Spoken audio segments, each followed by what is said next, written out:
everyone, and welcome to the next in our series of daily origami for YouTube. Today we're going to continue with our theme of looking at some traditional items of origami, and we're going to make a Mandarin duck today. And this particular origami, you just need regular origami paper. I'm going to be using 15 by 15 centimeter paper, which is just a standard size. And I'll let you guys know the dimensions when we're finished with the little duck to kind of give you an idea of how things look here. My paper.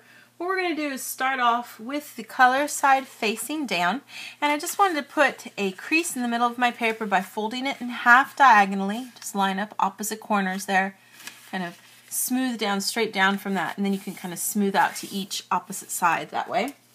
Open it up, take the outer right edge and roll it into the center here.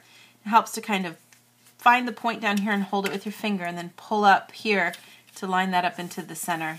Kind of smooth it along the edge. Do the same thing on this side too.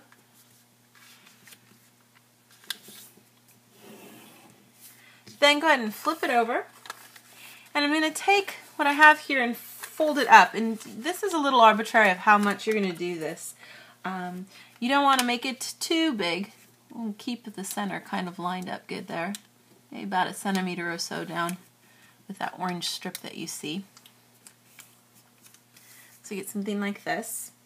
And then I'm going to fold back here directly on that creased edge. So we get nice little points on each side here. Then we can take everything that we've got here and fold it in half on the crease we have, so that we have something like this. Now take that layer that you see, we're going to fold it straight up so that this point hits right there along the top edge. Try to keep everything straight. You're creating a crease here then that's parallel to this top edge. And I'm just going to flip it over and do the same thing. Now this time it's a little easier because you can just kind of copy what you've already done on the other side here rather than worrying about making things match up necessarily. Once you've gotten that folded up, then we're going to take this edge that we see here and create a diagonal crease that goes right through here so we can pop everything out and reverse it out to bring up the head and neck area. Now when we do this, what you could do is go ahead and start off by just pulling some of this up, and that way you can kind of get a feel for what angle you want. We want that little corner here to come up to the back, but you can choose to have it come pretty far over. You don't want it to be too up like this. We probably want to create just a tiny little bit of space between this little back part of the wings here. So I'm just going to pull that up there, pop it out a little so that I can get a good crease going. Get that crease started here. And then use that to help us pop everything open and reverse it. When you reverse it, you've got this front side already going the right way. So you've got that going. Then this creased edge that we have here, that was a mountain before, we're going to make it a valley. To kind of pinch along here. Get it all to pinch together. Keep this part folded down. As you put the pressure down, it should just kind of pull over by itself. Now this back part is going the wrong way. So you want to just kind of smooth out the paper, push it down, and let it reverse the crease that was there so that everything lays on itself. Whoops, by itself good there. Oh, the guy flying away from me already. So we've got that part folded back so you get kind of this nice neck angle going here. Then I want to take what we have of this excess part at the top to create the head. And again, I can just kind of fold down. I'm going to be creating something where this new crease hits right at this corner. And it should just go straight along the edge of that body line so that we get a nice smooth line like this. Now I can go ahead and reverse that too, so just kind of open things up as you're working. Put a little pressure right there, pop it out. Let it come back together. That first side again should go pretty easily, and the back side you should be able to pinch over pretty easily too. So we get something like this. Now the next little bit is to go ahead and smooth out the beak area here. I'm going to create a crease that goes right almost exactly by the little chest area here. So I'm just going to kind of fold this part over first. And you can play around with the angle that you're using for this. I'm just going to kind of get a part going, and then get this to go in first. Reverse it in.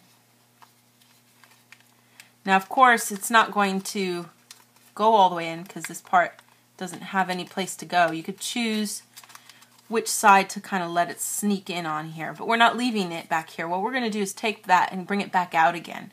So you can either have it slide up into this front side or over here, it doesn't matter. But kind of get that going, get the part reversed over here, and then take what you have here and fold it forward again. And just the easiest thing is to kind of play with it by using the creases that we have. I've got the original crease here. If I just pinch that off and then get this part to kind of fold back in, I can then play around with the angle that I can get for this little beak. And you can choose, you know, how long you want it to be. That might be a little too long. I can kind of poke it back in there a little bit more. Choose a different point. Right now it's creasing right there. I can push down a little bit more, allowing it to stick even farther back so that I get a shorter little beak. So you can kind of play with it around with it until you get the size that you like. I want this to actually come up more kind of close to the top part there. Once you get an angle you like, you just smoosh it down until you get something like this. Then, as a little last bit, we're just going to make the cute little tail feathers here. I want to create a crease that's kind of parallel to this wing angle here. You can start off if you want to. All you have to do is keep this edge on top of itself as you make this crease first. And then we can just go ahead and use that to fold in again. And we're going to be doing a very similar fold as we did up here on the beak. First going to just get this part reversed. Now of course tails don't go down like that, so take what I have here, put a little pressure to get it back up again, get that little crease to start into a mountain so you can pull on it. And then you can find the angle that you like. And you know, I want to try to find a good spot here so that things line up kind of along the bottom, if I can. I want to have a nice smooth edge down here without anything sticking out. So you can kind of push that down or do whatever you need to till you can get that to smooth out, and then you get a tiny little bit of tail on the outside. And that should give you your completed duck. Now, Mandarin duck, it sits up nice for you if you want it to. And we can give you the dimensions here so you know. From beak to tail feathers, he's about 10.5 centimeters, it looks like.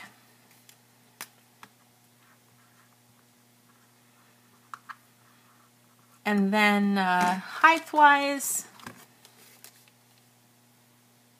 about 5 centimeters tall. But that should kind of give you an idea of your finished dimensions for our little Mandarin duck, which is our finished project for today. Thank you so much for watching, and we'll see you next time.